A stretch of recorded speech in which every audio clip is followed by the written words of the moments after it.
Kira Patel stared at the holographic display of debris field KX2249, fighting back a yawn as she tagged another piece of space junk for the salvage drones. 3 months into her internship with the Interstellar Archaeology Department, and she was beginning to question her life choices. The promise of discovering ancient alien artifacts had drawn her to this remote outpost in the Carina Nebula, but so far, the only discoveries had been fragments of old satellites and demolished spacecraft. The monitoring station's viewport offered a stunning view of the nebula's swirling colors, but Kira barely noticed anymore.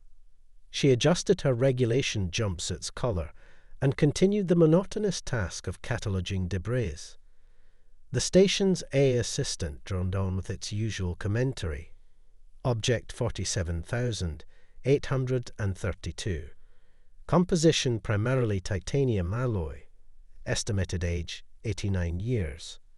Salvage priority low. Her fingers danced across the holographic interface, marking each item with practiced efficiency. That's when something caught her eye, an anomaly in the debris field's pattern. While most space junk tumbled chaotically, this object maintained a steady orientation, as if it was still operational. Computer, magnify Sector 7 Alpha, Kira commanded, her heart rate quickening.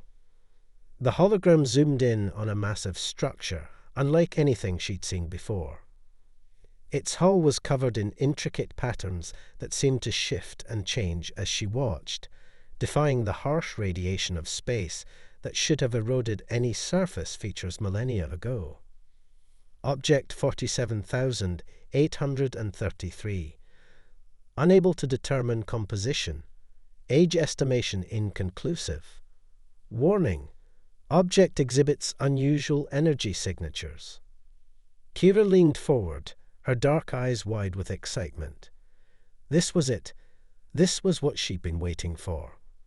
But protocol dictated that she should report the finding to her supervisor, Dr. Nakamura, who would inevitably quarantine the sector for months of careful study by senior researchers.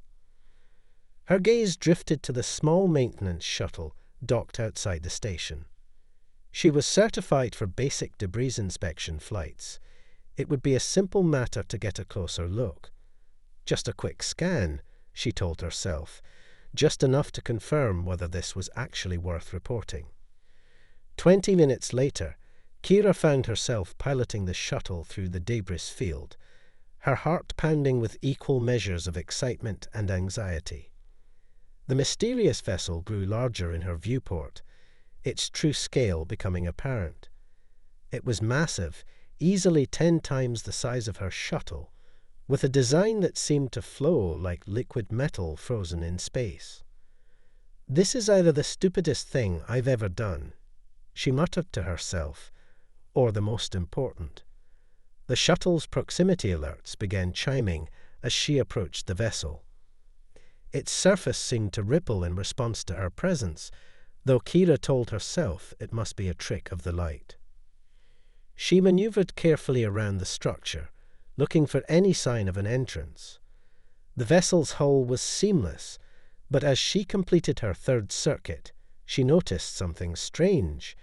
A section of the surface had begun to shift, revealing what appeared to be an airlock. Kira's training screamed at her to retreat, to call for backup, to follow proper first contact protocols. But something else, something deeper, told her this moment was meant for her. With trembling fingers, she guided the shuttle toward the opening.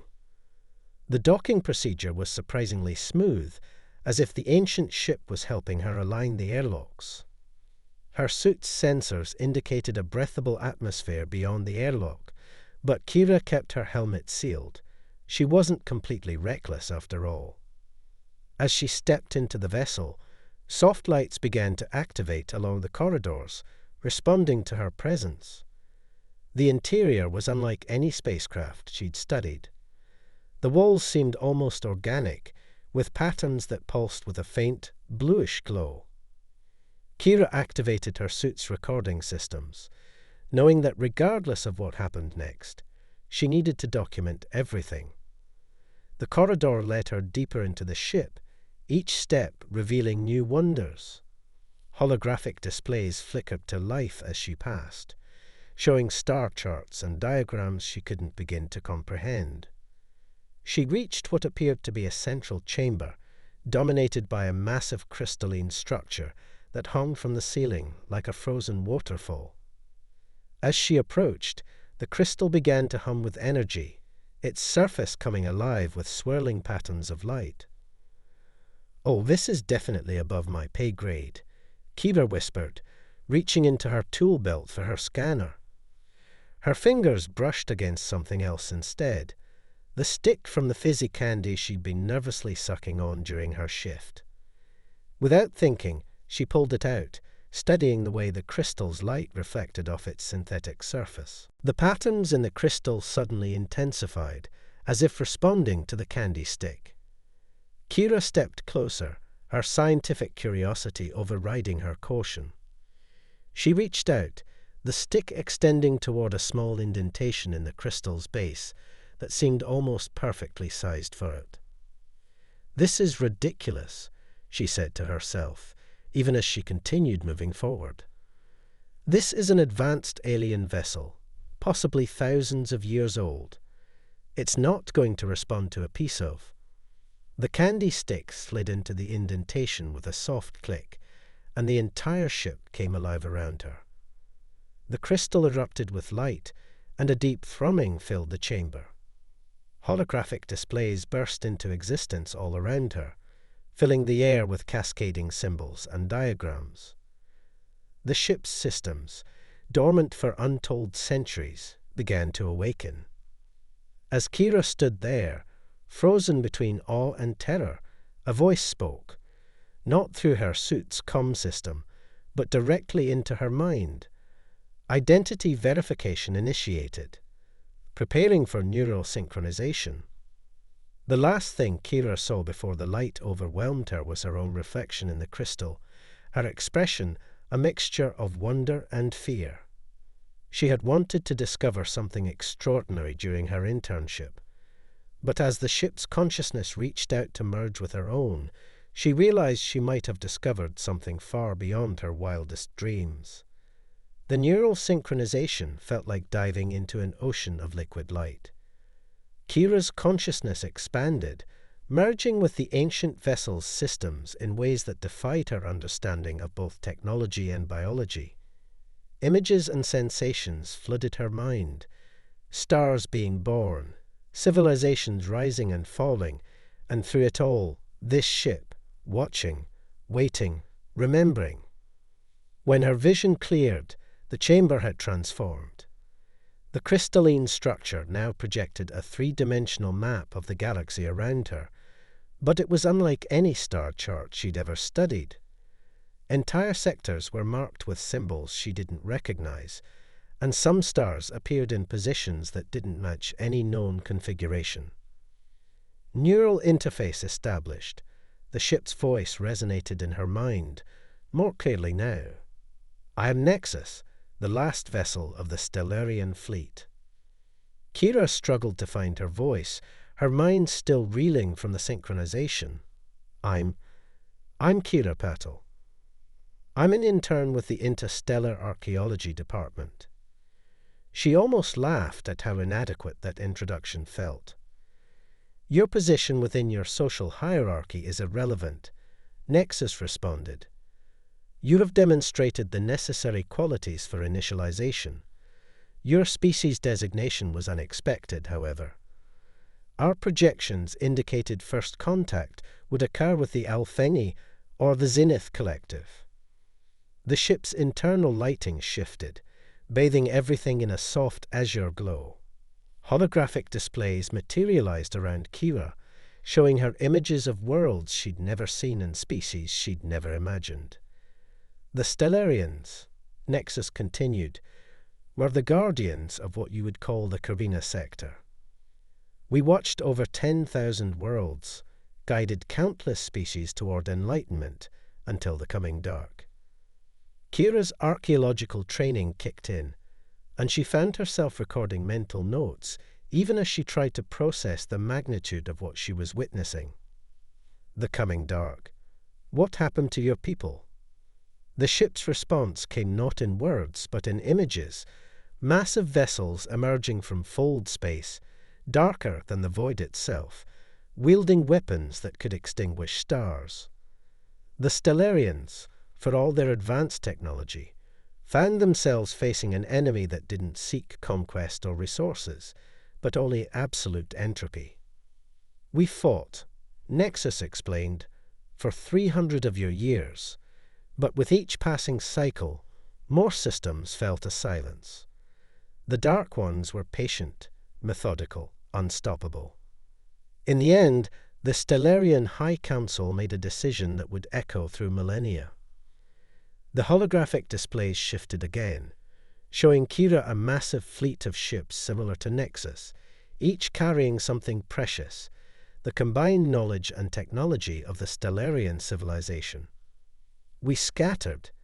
Nexus continued, each vessel programmed to hibernate until we found species worthy of our legacy. Some would call it hiding, but it was more than that. It was an investment in the future. Kira's mind raced with the implications. And you think humanity is worthy?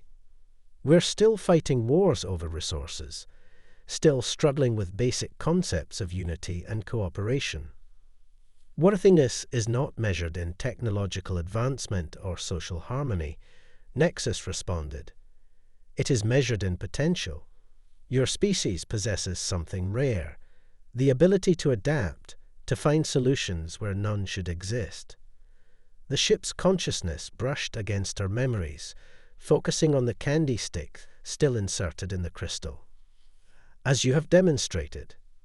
Before Kira could respond, alarms began blaring throughout the ship. The holographic displays flickered, showing a massive energy signature approaching their position. Kira's blood ran cold as she recognized the shape emerging from fold space. It was nearly identical to the Dark One's vessels from Nexus's memories.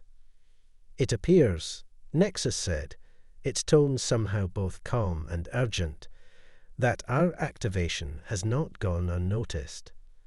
The Dark Ones left sentinels, waiting for any sign of Stellarian technology reactivating. We have approximately 17 minutes before they reach our position. Kira's heart hammered in her chest. Can we run? Can we fight? This vessel possesses significant defensive capabilities, Nexus replied, but they require a fully synchronized pilot to operate. The neural interface we established is only preliminary. A complete synchronization would take hours, time we do not have. The Sentinel ship grew larger in the displays, its surface seeming to absorb the very light around it. Kira felt panic rising in her chest, but something else was building too, a determination she didn't know she possessed. Then we need to find another solution. You said humans are good at that, right? So let's prove it. She reached out to the holographic controls, her mind connecting with Nexus's systems more deeply. Show me everything you can about your defensive systems, your propulsion, everything. There has to be a way to. Her voice trailed off as she noticed something in the ship's schematics, a pattern she recognized from her studies of ancient Earth civilizations. Nexus, these command sequences, they're not just technical protocols, are they? They're music. The ship's consciousness rippled with what felt like surprise. Correct. Stellarian technology was built on the principle that the universe itself operates on fundamental harmonies. Our weapons, our shields, our very method of travel, all are expressions of cosmic music. A wild idea began forming in Kira's mind. Then maybe we don't need complete synchronization. Maybe we just need to change the tune. She pulled up her personal data device, fingers flying over its interface. Every culture in human history has created music, and they all discovered the same basic patterns, the same mathematical relationships between notes. The Sentinel ship was close enough now that they could see the energy weapons charging along its hull. Kira's fingers trembled as she worked, combining ancient Earth harmonies with what she was learning about Stellarian technology. "If I'm right," she muttered, "we can use simpler patterns to activate your systems. Not as powerful as full synchronization, but maybe enough to survive." The first blast from the Sentinel ship rocked Nexus, shields flaring as they absorbed the impact. Kira finished her calculations and, with a deep breath, initiated her modified command sequence.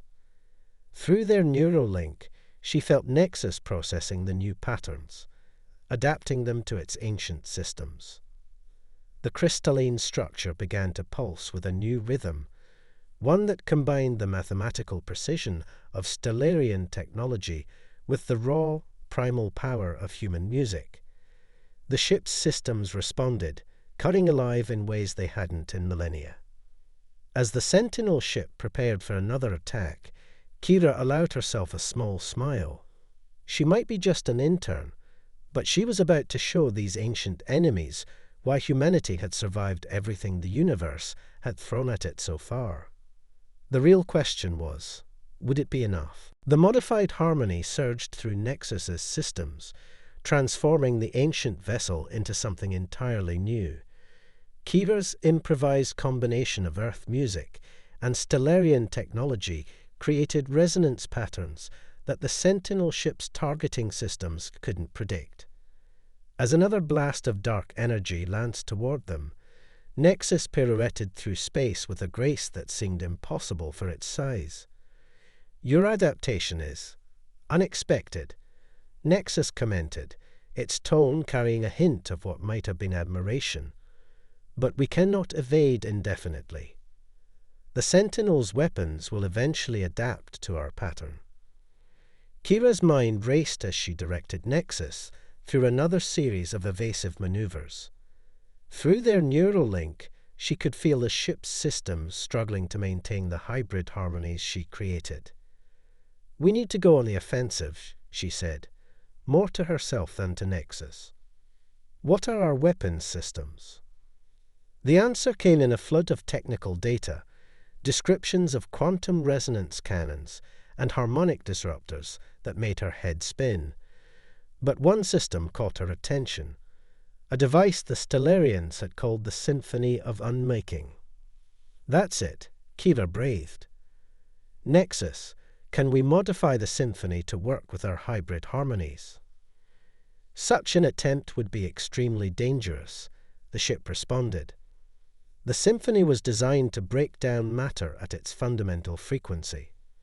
An imperfect harmony could destroy us alone with our target."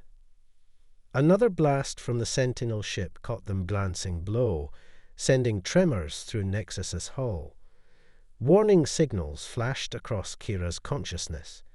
The shields were weakening, and their improvised defense patterns were beginning to degrade. "We don't have a choice," Kira insisted. "Help me understand how the symphony works. If human music follows universal patterns, then maybe—" She paused, a memory surfacing from her musical theory classes. "What if we use destructive interference?" Through their neural link, Kira felt Nexus processing the concept. In Earth music, when two waves of opposite phase met, they could cancel each other out. If the Dark One's technology operated on specific frequencies, perhaps they could generate an opposing pattern. "Your proposal has merit," Nexus acknowledged, "but calibrating such a precise counter-frequency would require—" "Let me try something," Kira interrupted. She closed her eyes, focusing on the neural interface. In her mind, she could feel the complex harmonies that powered the Sentinel ship, a dark, discordant symphony that seemed to corrupt the very fabric of space-time. Drawing on everything she knew about music theory and the snippets of Stellarian technology she'd absorbed, Kira began to construct a counter-melody. She wove together ancient Earth rhythms with Stellarian harmonics, creating something that was neither human nor alien, but something entirely new. The symphony of unmaking began to power up, its energies responding to Kira's hybrid composition. The crystalline structure at the heart of Nexus pulsed with changing colors as it processed the new patterns. Energy signatures are stabilizing, Nexus reported. But Kira, you should understand, if this works, it will do more than just destroy the Sentinel. This harmony you've created, it will fundamentally change how my systems operate. The Stellarian protocols will be permanently altered. Sometimes change is necessary for survival, Kira replied, her confidence growing as she felt the symphony aligning with her musical patterns. Ready to show them what happens when you underestimate human creativity. The Sentinel ship was closing in for what it probably assumed would be a killing blow. Its dark energy weapons charged, preparing to unleash another devastating attack. But this time, Kira was ready. She released her counter-melody through the symphony of unmaking. The effect was immediate and spectacular. Waves of harmonic energy rippled out from Nexus, meeting the Sentinel's attack head-on. Where the two frequencies met, space itself seemed to shiver. For a moment, nothing happened. Then the Sentinel's energy weapons began to flicker and die, their frequencies disrupted by Kira's counter-melody. The dark ship's hull started to resonate at a new frequency, one that was fundamentally incompatible with its own structure. Through their neural link, Kira felt Nexus's surprise. The harmonics are cascading through their systems. You've done more than just disable their weapons. You've introduced a new pattern into their base programming. The Sentinel ship began to break apart, not with a violent explosion, but with an almost peaceful dissolution. Its material simply came undone, the bonds between its atoms gently releasing as they found a new harmony. As the last traces of the Sentinel faded into space, Kira felt the full weight of what had just happened. She hadn't just destroyed an enemy vessel. She'd proven that humanity could do more than just use advanced technology. They could transform it, adapt it, make it into something new. But before she could fully process this revelation, Nexus's voice took on a more formal tone. Kira Puto, you have done more than survive an attack. You have demonstrated the very quality we Stellarians sought, the ability to transcend established patterns and create new possibilities. The ship's internal space shifted around her, the chamber reconfiguring itself into something that felt both ancient and new. However, Nexus continued, what you have done also presents us with a critical question. The harmony you've created could revolutionize how sentient species interact with technology. But such power, such fundamental change, carries tremendous risk. Holographic displays materialized around Kira, showing her visions of possible futures, some beautiful, some terrifying. And so, Nexus declared, we come to the true test. Now that you have proven you can change the fundamental patterns of the universe, you must prove you understand when you should. Kira's heart sank as she realized surviving the Sentinel ship wasn't the real challenge. It was just the beginning. The true test of humanity's worth was still to come. Threats of time.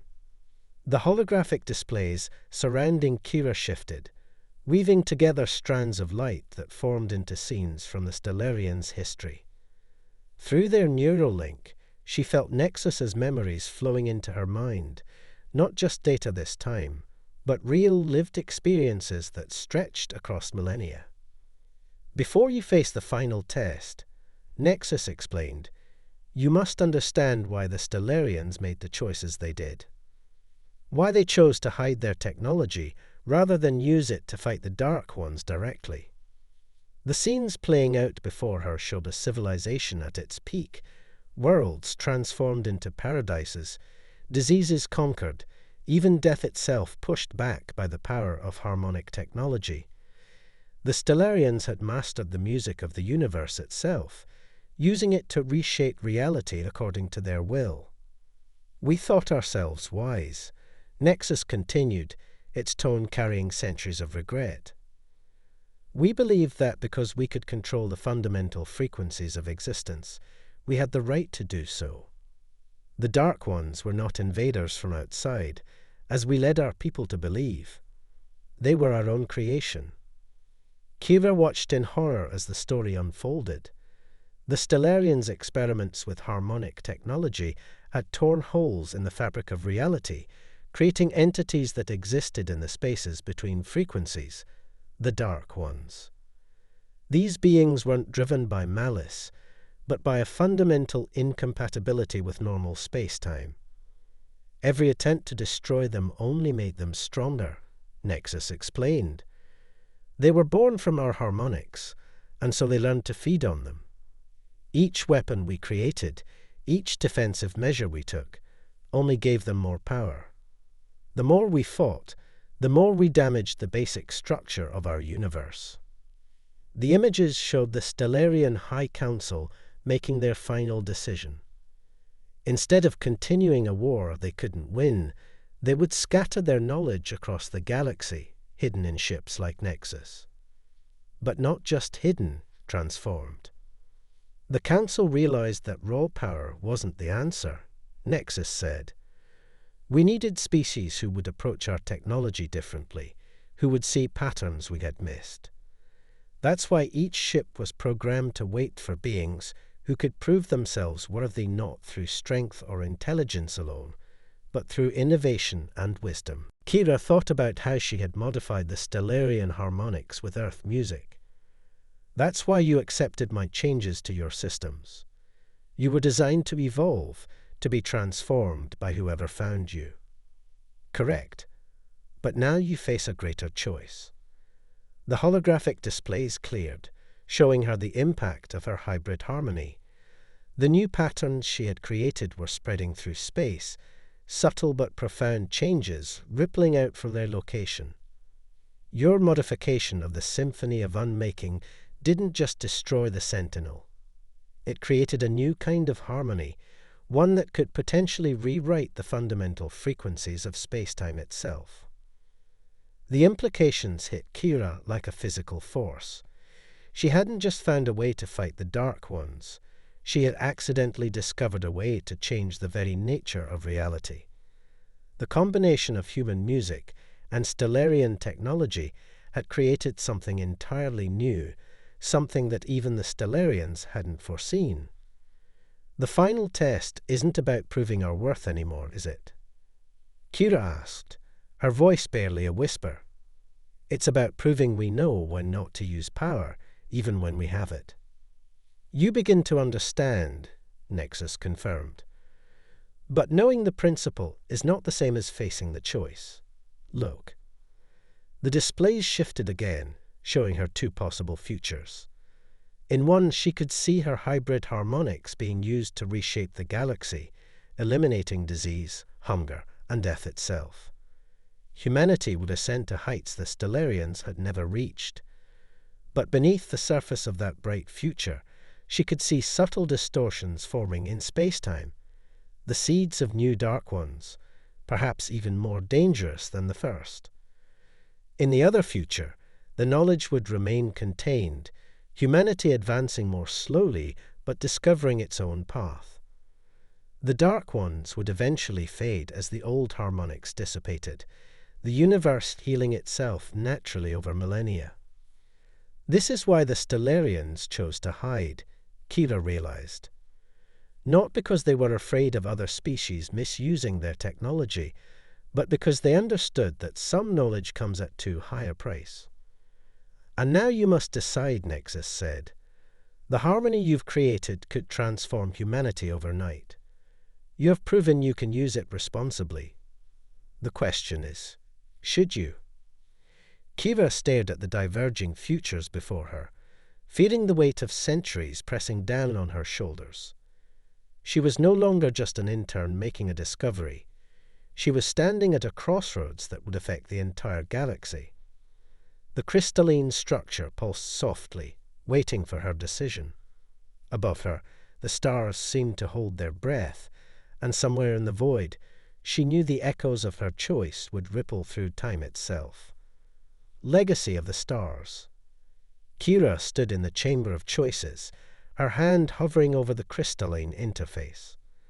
The hybrid harmonics she had created still resonated through Nexus's systems, a testament to humanity's ability to transform even the most advanced technology.